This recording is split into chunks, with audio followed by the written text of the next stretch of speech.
നമസ്കാരം. ബഹുമാനപ്പെട്ട മുഖ്യമന്ത്രിയുടെ മകൾ വീണ വിജയൻ തന്റെ എക്സാലോജിക് എന്ന കമ്പനിയിലേക്ക് CMRL കമ്പനിയിൽ നിന്നും 1,72,00,000 രൂപ മാസപ്പടിയായി വാങ്ങി എന്നുള്ള വിവാദമാണ് ഇപ്പോൾ കേരളത്തിൽ അങ്ങോളം ഇങ്ങോളം കേൾക്കുന്നത്. എന്നാൽ ഇത് വെറും വിവാദം മാത്രമല്ല, ഇതിൽ കഴമ്പുണ്ട് എന്ന തരത്തിൽ തന്നെയായിരുന്നു ആദായ നികുതി വകുപ്പിന്റെ ഇന്ററീം സെറ്റിൽമെന്റ് ബോർഡിന്റെ ഉത്തരവിൽ പറഞ്ഞിരുന്ന വസ്തുതകൾ. ഇതിനുശേഷം കേന്ദ്ര കമ്പനി കാര്യാലയത്തിന്റെ കീഴിൽ വീണ വിജയനും എക്സാലോജിക്കിനും എതിരെ നോട്ടീസ് ഉണ്ടായിരുന്നു. രജിസ്ട്രാർ ഓഫ് കമ്പനീസിന്റെ അന്വേഷണം ഉണ്ടായിരുന്നു. രജിസ്ട്രാർ ഓഫ് കമ്പനീസിന്റെ അന്വേഷണത്തിൽ ബംഗളൂരു ROCയുടെയും കേരള ROCയുടെയും ചോദ്യങ്ങൾക്ക് മുൻപിൽ ഉത്തരം നൽകാനാവാതെ വീണ വിജയൻ പകച്ചു നിന്നു എന്നുള്ളത് തന്നെയാണ് അറിയാൻ കഴിയുന്നത്. എന്നാൽ ഇത് കമ്പനി കാര്യ മന്ത്രാലയത്തിന് കീഴിൽ അന്വേഷിക്കേണ്ട കേസല്ലെന്നും കേവലം 1,72,00,000 രൂപയുടെ ഇടപാടല്ല ഇവിടെ നടന്നിരിക്കുന്നതെന്നും 135 കോടി രൂപയുടെ പ്രത്യക്ഷത്തിലുള്ള അഴിമതി ഇവിടെ നടന്നിരിക്കുന്നു എന്നും ഇത് ഏതാണ്ട് കേരളത്തെ കട്ടുമുടിക്കുന്ന 45,000 കോടി രൂപയുടെ ബിസിനസിന്റെ സ്ഥിരാകേന്ദ്രങ്ങളിലേക്ക് എത്തുന്ന ഇടപാടുകളാണെന്നും ചൂണ്ടിക്കാണിച്ചുകൊണ്ട് അടുത്തിടെ ജനപക്ഷം എന്ന പാർട്ടിയിൽ നിന്നും BJPയിലേക്ക് ചേക്കേറിയ PC ജോർജിന്റെ മകൻ ഷോൺ ജോർജ് കൊടുത്ത ഒരു ഹർജി ബഹുമാനപ്പെട്ട ഹൈക്കോടതിയുടെ മുമ്പിലിരിക്കുന്നു. സീരിയസ് ഫോൺ ഇൻവെസ്റ്റിഗേഷൻ ഓഫീസിന്റെ അന്വേഷണം വേണം എന്നുള്ളതായിരുന്നു ഷോൺ ജോർജിന്റെ ആവശ്യം. ബഹുമാനപ്പെട്ട ഹൈക്കോടതി ഷോൺ ജോർജിന്റെ ഹർജി പരിഗണിച്ചില്ല. എന്നാൽ സീരിയസ് ഫോൺ ഇൻവെസ്റ്റിഗേഷൻ ഓഫീസ് സ്വമേധയാ ഈ കേസ് എടുത്തുകൊണ്ട് ഇപ്പോൾ രംഗത്തെത്തിയിരിക്കുന്നു. CMRLുമായി കേരളത്തിലെ ഏതെല്ലാം വ്യക്തികൾക്ക്, ഏതെല്ലാം പ്രസ്ഥാനങ്ങൾക്ക്, ഏതെല്ലാം സംഘടനകൾക്ക്, ഏതെല്ലാം തരത്തിലുള്ള സാമ്പത്തിക ക്രയവിക്രയങ്ങൾ ഇടപാടുകൾ നടന്നിട്ടുണ്ട് എന്നുള്ളതിന്റെ എല്ലാം 2013 മുതൽ 2023 വരെയുള്ള കൃത്യമായ രേഖകൾ ആദായ നികുതി വകുപ്പിന്റെ കൊച്ചിൻ ഓഫീസിൽ നിന്നും ഇവർ കണ്ടെടുത്തിരിക്കുന്നു. അതിനുശേഷം CMRLന്റെ ആലുവയിലുള്ള കോർപ്പറേറ്റ് ഓഫീസിലേക്ക് SFIO കൃത്യമായ രീതിയിൽ തന്നെ അന്വേഷണമായി എത്തുകയുണ്ടായിരുന്നു. നിരന്തരമായ 2 ദിവസത്തെ അന്വേഷണത്തിനൊടുവിൽ നിരവധി വസ്തുതകൾ അവർ കണ്ടെത്തി. ശേഷം സർക്കാരിന്റെ വ്യവസായ വകുപ്പിന് കീഴിൽ പ്രവർത്തിക്കുന്ന KSIDC എന്ന സ്ഥാപനത്തിലേക്കും ഇവർ എത്തുകയുണ്ടായി. CMRL എന്ന കമ്പനിയിൽ KSIDCക്ക് 13% ഷെയർ ഉള്ളത് കൊണ്ട് തന്നെയാണ് അവർ അങ്ങോട്ടെത്തിയത്. ഇതിൽ എടുത്തു പറയേണ്ട വസ്തുത, KSIDCയുടെ പ്രതിനിധിയായി, അതായത് സർക്കാരിന്റെ സ്ഥാപനമായ KSIDCക്ക് 13% മാത്രം CMRL ഷെയർ ഉണ്ട്. അതുകൊണ്ട് തന്നെ KSIDCയിൽ നിന്നും ഒരാളെ പ്രതിനിധിയായി CMRLന്റെ എക്സിക്യൂട്ടീവ് ബോർഡിൽ വയ്ക്കേണ്ടതാണ്. എന്നാൽ KSIDCയെ പ്രതിനിധീകരിച്ചുകൊണ്ട് 3 പേരാണ് CMRLന്റെ എക്സിക്യൂട്ടീവ് ബോർഡിൽ ഉണ്ടായിരുന്നത് എന്നുള്ള വസ്തുത എടുത്തു പറയേണ്ടതാണ്. ഇത് എന്തിനു വേണ്ടി? ഇതിലും മറ്റൊരു വിചിത്രമായ വസ്തുത, ഈ 3 പേരും റിട്ടയർമെന്റിന് ശേഷം CMRL അതേ തസ്തികയിൽ തുടർന്നു, ബോർഡ് മെമ്പേഴ്സായി തുടർന്നു എന്നുള്ളതും വിചിത്രമായ വസ്തുത തന്നെയാണ്. ഇതും എടുത്തു പറയേണ്ട വസ്തുതയാണ്. എന്തിനു വേണ്ടി ഇവർ അവിടെ തുടർന്നു? AJ pi, TP Thomas Ooty, R Ravichandran എന്നിവരാണ് ഈ 3 പേർ. സർക്കാരിന്റെ പ്രതിനിധിയായി സർക്കാരിന് 13% ഷെയറുള്ള ഒരു കമ്പനിയിൽ ഒരാളെ മാത്രം പ്രതിനിധിയായി അയക്കാമെന്നിരിക്കെ എന്തിനാണ് ഈ 3 പേരെയും പ്രതിനിധിയായി CMRLൽ നിയോഗിച്ചത്? ഇനി അതിന് ഏതെങ്കിലും തരത്തിൽ ഒരു ന്യായീകരണം കണ്ടെത്താൻ ആവും എന്ന് തന്നെ ഇരിക്കട്ടെ. പക്ഷേ 4മതൊരാളെ കൂടി വീണ്ടും CMRLലേക്ക് പ്രതിനിധിയായി KSIDC അയച്ചു എന്നുള്ളതാണ് അറിയാൻ കഴിയുന്നത്. അങ്ങനെയെങ്കിൽ ഇതെല്ലാം എന്ത് ഉദ്ദേശത്തോടു കൂടിയാണ് ചെയ്തത്? ഈ 3 പേരുടെയും TADA ഇനത്തിൽ എത്ര രൂപയാണ് CMRLൽ നിന്ന് കൊടുത്തിട്ടുള്ളത്? ഇവർക്ക് എത്ര വരുമാനമാണ് CMRLൽ നിന്ന് കിട്ടിയിട്ടുള്ളത്? ഇതെല്ലാം കൃത്യമായ രീതിയിൽ തന്നെ പരിശോധിക്കപ്പെടേണ്ടതാണ്. KSIDCയെ സംബന്ധിച്ചിടത്തോളം കേരള സംസ്ഥാന സർക്കാരിന്റെ സ്ഥാപനമാണ്. ഈ കേരള സംസ്ഥാന സർക്കാരിന്റെ സ്ഥാപനത്തിൽ നിന്നും 13% മാത്രം ഓഹരിയുള്ള ഒരു കമ്പനിയിലേക്ക് 4 പ്രതിനിധികളെ എന്തിനയച്ചു എന്നുള്ളത് ചോദ്യം തന്നെയാണ്.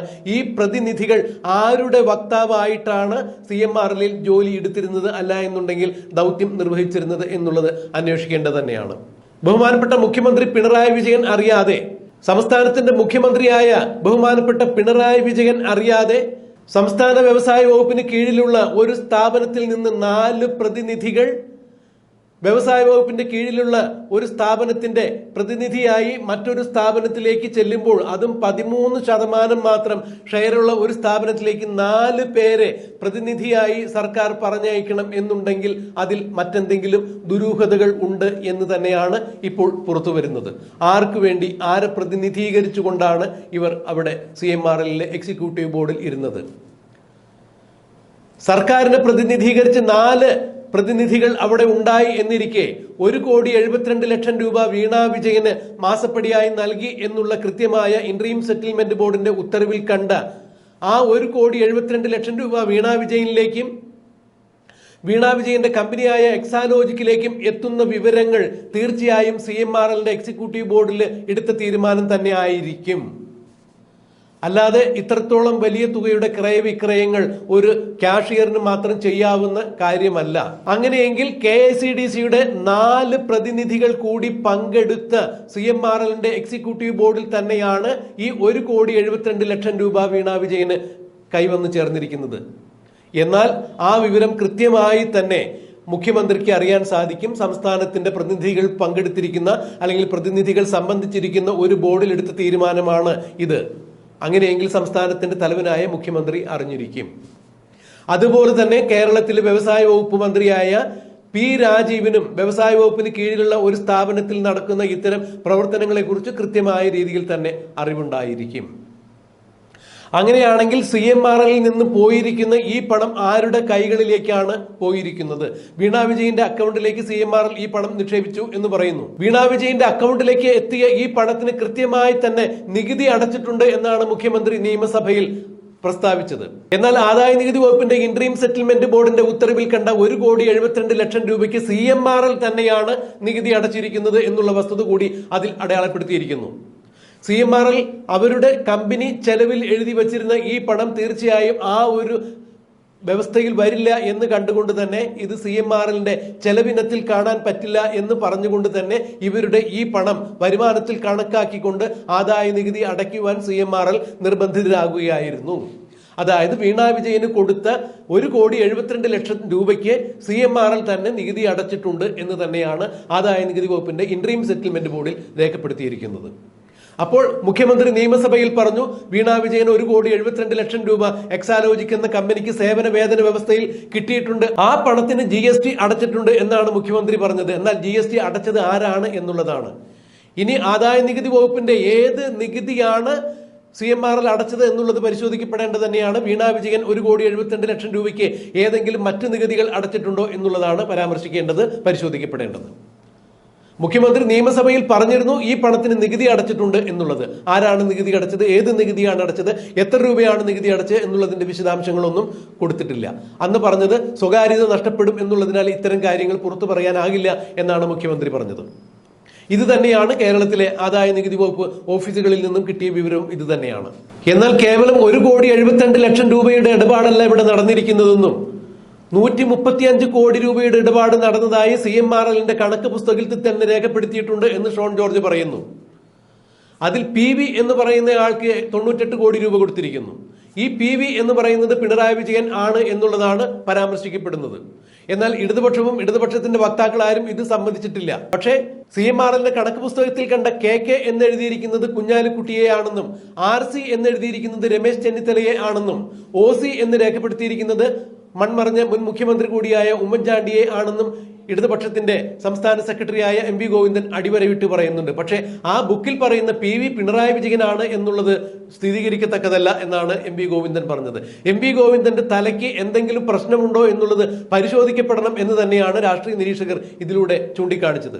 അതായത് മറ്റുള്ള ചുരുക്കെഴുത്തുകളെല്ലാം OC ഉമ്മൻചാണ്ടിയാണെന്നും RC രമേശ് ചെന്നിത്തലയാണെന്നും KK കുഞ്ഞാലിക്കുട്ടിയാണെന്നും മനസ്സിലാക്കാൻ MP ഗോവിന്ദന് കഴിഞ്ഞപ്പോൾ, അല്ലെങ്കിൽ അത് ആ പേരുകാർ തന്നെയാണെന്ന് സ്ഥിരീകരിച്ചു കഴിഞ്ഞപ്പോൾ PV എന്നുള്ളത് ഒരിക്കലും പിണറായി വിജയൻ ആകാൻ സാധ്യതയില്ല എന്നാണ് MP ഗോവിന്ദൻ പറഞ്ഞത്. ഇത് എന്ത് ന്യായീകരണമാണ്, എവിടുത്തെ യുക്തിയാണ് എന്നുള്ളതാണ് അന്ന് രാഷ്ട്രീയ നിരീക്ഷകരെല്ലാം ചോദിച്ചത്. എന്നാൽ ഈ വസ്തുതകളെല്ലാം ഇപ്പോൾ മാറി മറിയുന്നു. പിണറായി വിജയൻ എന്ന് പറയുന്ന PVക്ക് കൊടുത്തിരിക്കുന്ന 98 കോടി രൂപയും പിണറായി വിജയന്റെ മകളായ വീണ വിജയന് കൊടുത്തു എന്ന് പറയുന്ന 1,72,00,000 രൂപയുമെല്ലാം ചെന്ന് ചേർന്നിരിക്കുന്നത് പിണറായി വിജയന്റെ മരുമകനും പൊതുമരാമത്ത് വകുപ്പ് മന്ത്രിയും വീണ വിജയന്റെ ഭർത്താവുമായ മുഹമ്മദ് റിയാസിലേക്കാണ് എന്നുള്ള തരത്തിലാണ് ഇപ്പോൾ പുതിയ അഭ്യൂഹങ്ങൾ വന്നുകൊണ്ടിരിക്കുന്നത്. ഔദ്യോഗിക സ്ഥിരീകരണമൊന്നും ഇനിയും ലഭിച്ചിട്ടില്ലെങ്കിലും ആ വഴിക്ക് തന്നെയാണ് ഇപ്പോൾ കാര്യങ്ങൾ നീങ്ങുന്നത് എന്നാണ് അറിയാൻ സാധിക്കുന്നത്. അതായത് CMRL കർത്തയിൽ നിന്നും പണം പോയിരിക്കുന്ന വഴി മുഹമ്മദ് റിയാസിലേക്ക് എത്തിച്ചേരുന്നു എന്നുള്ളതാണ് ഇപ്പോൾ പരക്കെ കേൾക്കുന്ന അഭ്യൂഹങ്ങൾ. ഇതിന് ഔദ്യോഗിക സ്ഥിരീകരണം വന്നിട്ടില്ലെങ്കിലും ഏതാണ്ട് ആ വഴിക്കാണ് കാര്യങ്ങൾ നീങ്ങിയിരിക്കുന്നത്. പണം പോയ ഉറവിടം അല്ലെങ്കിൽ പണം പോയ വഴികൾ അത് തന്നെയാണ് എന്നുള്ളതാണ് ചൂണ്ടിക്കാണിക്കപ്പെടുന്നത്.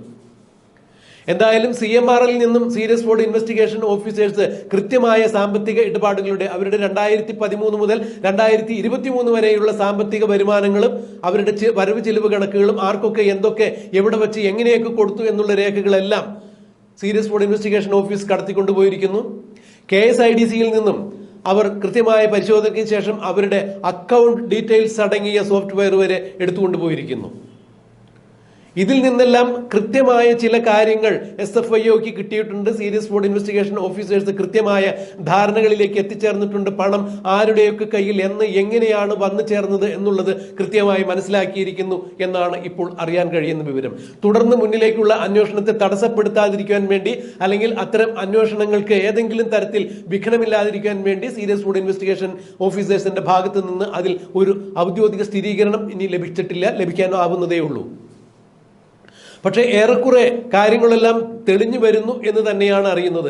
ഇതിനിടയിൽ ഈ കാര്യങ്ങളെല്ലാം വ്യക്തമാകും എന്ന് കണ്ടതുകൊണ്ട് തന്നെയാണ് KSIDC ബഹുമാനപ്പെട്ട ഹൈക്കോടതിയിൽ സ്റ്റേ ഹർജിയുമായി പോയത്. ഏത് വിധേനയും ഈ അന്വേഷണം നിർത്തിവെക്കണം അല്ലെങ്കിൽ 2 ദിവസത്തേക്കെങ്കിലും തടയണം എന്നുള്ള ഒരു ഹർജി തന്നെയാണ് ബഹുമാനപ്പെട്ട ഹൈക്കോടതിയിലേക്ക് KSIDC കൊണ്ടുചെന്നത്. എന്നാൽ ഹൈക്കോടതിയുടെ ജഡ്ജസായ ബഹുമാനപ്പെട്ട ജസ്റ്റിസ് ദേവൻ രാമേന്ദ്രൻ അത് അപ്പോൾ തന്നെ മാറ്റിവെക്കുകയായിരുന്നു. 12-ാം തീയതി ഇത് പരിഗണിക്കും എന്നുള്ളത് തന്നെയാണ് അറിയുന്നത്. വീണ്ടും 12-ാം തീയതി ബഹുമാനപ്പെട്ട ഹൈക്കോടതിയിൽ KSIDCയുടെ ഈ സ്റ്റേ ഹർജി പരിഗണിക്കപ്പെടുമ്പോൾ അന്നും ഹാജരാകേണ്ടിയിരിക്കുന്ന സുപ്രീം കോടതിയിലെ വില കൂടിയ അഭിഭാഷകനായ വൈദ്യനാഥൻ അന്ന് സിറ്റിംഗിനെത്തുമ്പോൾ വീണ്ടും ഒരു 25 ലക്ഷം രൂപ കൂടി കൊടുക്കേണ്ടതായി വരും. അതായത് ഒരു സിറ്റിംഗിന് അദ്ദേഹം 25 ലക്ഷം രൂപയാണ് വാങ്ങിക്കുന്നത്. കഴിഞ്ഞ ഒരു സിറ്റിംഗിന് അദ്ദേഹം 25 ലക്ഷം രൂപ വാങ്ങിച്ചു. അത് അദ്ദേഹത്തിന്റെ മാത്രം വക്കീൽ ഫീസാണ്. അദ്ദേഹത്തിന്റെ കൂടെയുള്ള വക്കീലന്മാരുടെയും ക്ലർക്കിൽ ജോബ് ചെയ്യുന്ന മറ്റുള്ള ആളുകളുടെയും എല്ലാം ബില്ല് ഇനിയും വന്നിട്ടില്ല. 12-ാം തീയതി വീണ്ടും ഹർജി പരിഗണിക്കുമ്പോൾ വൈദ്യനാഥൻ പങ്കെടുക്കുമ്പോൾ വീണ്ടും 25 ലക്ഷം രൂപ കൊടുക്കണം. കേവലം 1 കോടി രൂപയുടെ ഷെയറാണ്, 13% ഷെയർ മാത്രമാണ് CMRLൽ KSIDCക്ക് ഉള്ളത്. 1 കോടി രൂപ ഷെയർ ഉള്ള സ്ഥാപനത്തിന്റെ ഒരു കേസ് ഇപ്പൊ മുന്നോട്ട് കൊണ്ടുപോകാൻ വേണ്ടി വക്കാലത്ത് കൊടുത്തത് 1 കോടി രൂപയായിരിക്കുന്നു എന്നുള്ള മട്ടിലേക്ക് വരും. കാരണം 50 ലക്ഷം രൂപ വൈദ്യനാഥൻ വക്കീലിന് തന്നെ കൊടുക്കേണ്ടി വരുമ്പോൾ അദ്ദേഹത്തിന്റെ കൂടെയുള്ള അസിസ്റ്റന്റ് വക്കീലന്മാർക്കും അല്ലെങ്കിൽ ക്ലർക്കൽ ജോബ് ചെയ്യുന്ന മറ്റുള്ള ആളുകൾക്കും എല്ലാവർക്കും കൂടി ബാക്കി വലിയൊരു തുക കൂടി കൊടുക്കേണ്ടതായിട്ട് വരും. അതായത് ഏതാണ്ട് 1 കോടി രൂപയുടെ അടുത്ത് കൊടുക്കേണ്ടതായി വരും എന്നുള്ളതാണ് ഇപ്പോൾ നിയമവൃത്തങ്ങൾ ചൂണ്ടിക്കാണിക്കുന്നത്. 13% ഷെയറുള്ള ഒരു കമ്പനിക്ക്, 1 കോടി രൂപയുടെ അടുത്ത് ഷെയറുള്ള ഒരു കമ്പനിക്ക് 1 കോടി രൂപ ഇപ്പോൾ തന്നെ വക്കീൽ ഫീസ് ആയിരിക്കുന്നു എന്നുള്ളത് ഏറെ വിചിത്രം തന്നെയാണ്. ഇത് പൊതു ഖജനാവിലെ പണം തന്നെയാണ്. ഇതാണ് ഇവിടെ പിണറായി വിജയന്റെ മകളെ രക്ഷിക്കുവാൻ വേണ്ടി KSIDC ധൂർത്തടിച്ചിരിക്കുന്നത് എന്നുള്ളതാണ് എടുത്തു പറയേണ്ട വസ്തുത. എത്ര രൂപ മുടക്കി എത്ര വലിയ വക്കീലിനെ കൊണ്ടുവന്നു കഴിഞ്ഞാലും സത്യം പുറത്തു വരും എന്ന് തന്നെയാണ് ഇപ്പോൾ രാഷ്ട്രീയ പ്രതിയോഗികളും നിയമവൃത്തങ്ങളും ചൂണ്ടിക്കാണിക്കുന്നത്. ഇത്രയും വലിയ ഒരു കരിങ്കൊള്ള കേരളത്തിൽ നടന്നിട്ട് ഇനിയും ഇത് മൂടിവെക്കാൻ ശ്രമിക്കുന്ന രാഷ്ട്രീയ അണികളുടെ അല്ലെങ്കിൽ CPM രാഷ്ട്രീയ അണികളുടെ ഉത്തരവാദിത്തമില്ലായ്മയെ കുറിച്ച് തന്നെയാണ് ഇപ്പോൾ CPMന്റെ രാഷ്ട്രീയ പ്രതിയോഗികൾ ചൂണ്ടിക്കാണിക്കുന്നത്. ഇത് ഖജനാവിന്റെ പണമാണ്. KSIDC എന്ന സ്ഥാപനത്തിന് 50-ലധികം കമ്പനികളിൽ ഷെയറുണ്ട്. ഖജനാവിലേക്ക് വന്നു ചേരേണ്ട പണം തന്നെയാണ്. CMRL എന്ന് പറയുന്നത് കരിമണൽ ഖനന കമ്പനിയാണ്. ഇവിടെ നടക്കുന്ന ഈ ക്രയവിക്രയത്തിലൂടെ കേരളത്തിലെ ഖജനാവിന് വരേണ്ട പണമാണ് പല രാഷ്ട്രീയക്കാർക്കും അവരുടെ മക്കൾക്കുമായി വീതിച്ചു പോയിരിക്കുന്നത്. കരിമണൽ കർത്ത എന്ന ശശിധരൻ കർത്ത കോടിക്കണക്കിന് രൂപയുടെ ശതകോടികൾ ഉണ്ടാക്കുമ്പോൾ അതിൽ ചില കോടികൾ രാഷ്ട്രീയക്കാർക്കും രാഷ്ട്രീയ സാമൂഹ്യ മണ്ഡലത്തിലെ മറ്റു പ്രമുഖർക്കും എറിഞ്ഞു കൊടുക്കുന്നു, മാധ്യമങ്ങൾക്ക് കൊടുത്തിരിക്കുന്നു എന്നുള്ളതാണ് CMRLന്റെ കണക്ക് പുസ്തകത്തിൽ നിന്നും മനസ്സിലാകുന്നത്. എന്തായാലും ആ കണക്ക് പുസ്തകത്തിൽ ക്രൈം ഓൺലൈന്റെ പേരില്ല എന്നുള്ളത് അഭിമാനപൂർവ്വം ഞങ്ങൾ എടുത്തു പറയട്ടെ. ഖജനാവിൽ വന്നു ചേരേണ്ട പണമാണ് ഇതുപോലെ പല രാഷ്ട്രീയ നേതാക്കൾ കൂടി പങ്കിട്ടെടുത്തിരിക്കുന്നത്. അതായത് കേരള സംസ്ഥാനത്തിന്റെ പണം ഖജനാവിൽ കൈയിട്ട് വാരി കൊള്ളയടിച്ചു കൊണ്ടുപോയിരിക്കുന്നു. അതിന് മുഖ്യമന്ത്രിയുടെ മകൾക്ക് പങ്കുണ്ട്, മുഖ്യമന്ത്രിക്ക് പങ്കുണ്ട് എന്നുള്ളതൊക്കെ തന്നെയാണ് CMRLന്റെ കണക്ക് പുസ്തകത്തിൽ നിന്നും വ്യക്തമാകുന്നത്. ഈ പണം അത്രയും ഒഴുകിപ്പോയിരിക്കുന്നത് മുഖ്യമന്ത്രിയിലേക്കും മുഖ്യമന്ത്രിയുടെ മകളിലേക്കും മരുമകനിലേക്കും ആണ് എന്നുള്ള സൂചനകൾ പുറത്തു വരുമ്പോൾ എന്ത് തരത്തിലുള്ള കൊള്ളയാണ് മുഖ്യമന്ത്രിയും മുഖ്യമന്ത്രിയുടെ കുടുംബവും കേരളത്തിൽ നടത്തിയിരിക്കുന്നത് എന്നാണ് ഇപ്പോൾ രാഷ്ട്രീയ പ്രതിയോഗികൾ എടുത്തു ചോദിക്കുന്നത്, മൂക്കത്ത് വിരൽ വച്ച് ചോദിക്കുന്നത്. ഇതിനെ പിന്താങ്ങിക്കൊണ്ട് നടക്കുന്ന CPMന്റെ അണികളുടെ ഉത്തരവാദിത്തമില്ലായ്മയും അവർ എടുത്തു പറയുന്നു എന്നുള്ളതാണ്. രണ്ടു പ്രാവശ്യം പറഞ്ഞത് കട്ട് ചെയ്യണം. അവർ എടുത്തു പറയുന്നു എന്നുള്ളതാണ് ഏറെ വിചിത്രമായ വസ്തുത. എന്തായാലും മുഖ്യമന്ത്രിയും മുഖ്യമന്ത്രിയുടെ മകളും മരുമകനുമെല്ലാം ഈ കേസിൽ കൃത്യമായ രീതിയിൽ തന്നെ അഴിയെണ്ണും എന്ന് പലരും എടുത്തു പറയുന്നു, നിയമവൃത്തങ്ങൾ ചൂണ്ടിക്കാണിക്കുന്നു. ബംഗളൂരു ആസ്ഥാനമായി രജിസ്റ്റർ ചെയ്തിരിക്കുന്ന എക്സാലോജിക് എന്ന കമ്പനിയുടെ ബംഗളൂരു ആസ്ഥാനമായി തന്നെയാണ് എക്സാലോജിക് എന്ന കമ്പനി രജിസ്റ്റർ ചെയ്തിരിക്കുന്നത്. എന്നാൽ കമ്പനിയുടെ പ്രവർത്തനങ്ങളെല്ലാം നടന്നിരുന്നത് കേരളത്തിലാണ്. ഇപ്പോൾ SFIO ഉദ്യോഗസ്ഥർ പോയിരിക്കുന്നതും ബംഗളൂരുവിലേക്ക് തന്നെയാണ്. ഇതറിഞ്ഞുകൊണ്ട് തന്നെയാണ് കർണാടക ഹൈക്കോടതിയിൽ ഈ അന്വേഷണം ഏത് വിധേനയും വീണ വിജയന്റെ കമ്പനിയായ എക്സാലോജിക്കിലേക്കും സീരിയസ് ഫ്രോഡ് ഇൻവെസ്റ്റിഗേഷന്റെ അന്വേഷണം ഏത് വിധേനയും തടയണം എന്ന് പറഞ്ഞുകൊണ്ട് കർണാടക ഹൈക്കോടതിയിൽ ഇപ്പോൾ വീണ വിജയൻ ഹർജി സമർപ്പിച്ചിരിക്കുന്നത്. എന്തായാലും കേരള ഹൈക്കോടതിയിൽ നിന്ന് ഉണ്ടായതിന് വ്യത്യസ്തമായ ഒരു വിധി വീണ വിജയന്റെ സ്റ്റേ ഓർഡറിന് കർണാടക ഹൈക്കോടതിയിൽ നിന്നും ഉണ്ടാകില്ല എന്ന് തന്നെ നിയമവൃത്തങ്ങൾ ചൂണ്ടിക്കാണിക്കുന്നു. ഈ കേസിന്റെ കേരളത്തിലെ പശ്ചാത്തലം പരിഗണിച്ചുകൊണ്ട് തന്നെയായിരിക്കും, ഇതിന്റെ ഗൗരവ സ്വഭാവം പരിഗണിച്ചുകൊണ്ട് തന്നെയായിരിക്കും കർണാടക ഹൈക്കോടതിയും ഈ സ്റ്റേ ഹർജിയിൽ ഒരു തീരുമാനമെടുക്കുക എന്നുള്ളത് നിയമവൃത്തങ്ങൾ ചൂണ്ടിക്കാണിക്കുന്നു. അതുകൊണ്ട് തന്നെ കേരള ഹൈക്കോടതിയിൽ സംഭവിച്ചതിന് പുറമെ അല്ലെങ്കിൽ അതിന് വിരുദ്ധമായി എന്തെങ്കിലും കർണാടക ഹൈക്കോടതിയിൽ സംഭവിക്കും എന്ന് ഒരിക്കലും പ്രതീക്ഷിക്കാനാവില്ല എന്ന് തന്നെയാണ് നിയമജ്ഞർ ചൂണ്ടിക്കാണിക്കുന്നത്. അതെന്ത് തന്നെയായാലും പിണറായി വിജയന്റെയും വീണ വിജയന്റെയും മുഹമ്മദ് റിയാസിന്റെയും എല്ലാം ഭാവി തുലാസിൽ തൂങ്ങുന്നു എന്ന് തന്നെയാണ് നിയമവൃത്തങ്ങൾ ഇപ്പോൾ ചൂണ്ടിക്കാണിക്കുന്നത്. കേരളം കൊള്ളയടിച്ചതിന് കട്ടുമുടിച്ചതിന് ഇവർ മറുപടി പറയേണ്ടതായി വരും. തീർച്ചയായും ഖജനാവിന്റെ പണം കട്ടുമുടിച്ചതിന് ഇവർ വേണ്ടപ്പെട്ടവരോട് ഉത്തരവാദിത്തപ്പെട്ടവരോട് മറുപടി പറയേണ്ടതായി വരും. നിയമം കൃത്യമായ രീതിയിൽ പാലിച്ച് മുന്നോട്ട് പോവുകയാണെങ്കിൽ നിയമ നടപടികൾക്ക് വിധേയരായി ഇവർ ജയിലഴിക്കുള്ളിലാകും എന്ന് തന്നെയാണ് ഇപ്പോൾ അറിയാൻ കഴിയുന്നത്.